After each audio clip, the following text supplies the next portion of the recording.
मेरे परिवार का मतलब पूरे खानदान की बात करूं, सब आरक्षण विरोधी हैं। मैं आरक्षण समर्थक हूं और धूमधाम से समर्थन करता हूं। गालियां खाता हूं सबकी, लेकिन करता हूं। आरक्षण को लेकर बहुत डिबेट्स रहती है हमारे समाज में, बहुत ज्यादा। और मोटे तौर पर जिसको आरक्षण मिलता है वो उसका समर्थक है, जिसको नहीं मिलता वो उससे विरोधी है। और ये एक घटिया समाज की पहचान है जहां लोग केवल अपने फायदे के हिसाब से सोचते हो। मजा तब है जब आप अपने फायदे नुकसान से तटस्थ होकर सोचे।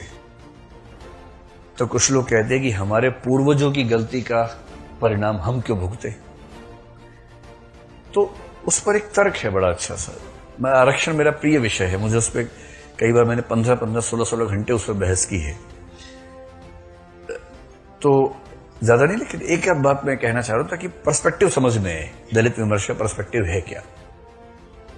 मैंने कई सवर्ण व्यक्तियों के मुंह से सुना है, जन्म के संयोग से मैं भी सवर्ण हूं, मुझे आरक्षण का लाभ नहीं मिलता था।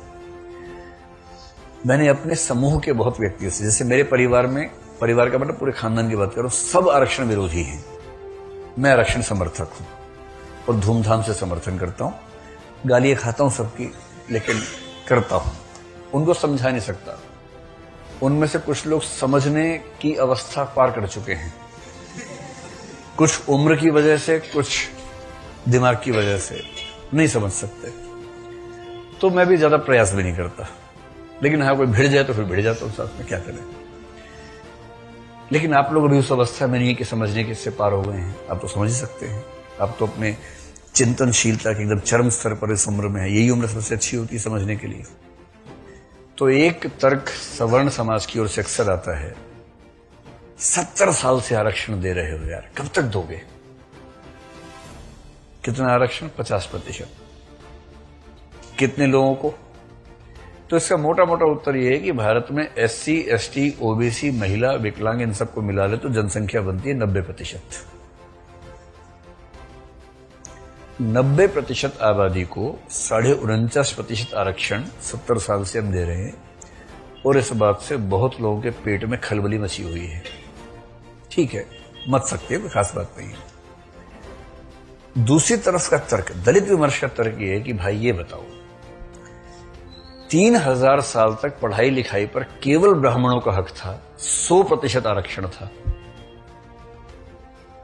3000 साल तक 100% आरक्षण, सारी पढ़ाई लिखाई। ब्राह्मणों की संख्या कितनी? 10%। 10% समुदाय ने 100% सीटें घेरी 3000 साल तक, और अब 70 साल से परेशान हो गए हैं। व्यवसाय की दुनिया में वैश्य समुदाय का लगभग 100% आरक्षण रहा। इस पर तो कभी नहीं बोला किसी ने। और 3000 साल के जबरन किए गए आरक्षण के विरुद्ध समतलीकरण के लिए, इक्वलाइजेशन के लिए, लेवलिंग के लिए एक जरा सा प्रयास वंचित वर्ग के पक्ष में क्या हुआ कि पेट में ज्वालामुखी फटने लगे। इतनी क्या बेचैनी है भाई। तर्क भी तो हो, खाली हवा में थोड़ा ना होगा कुछ।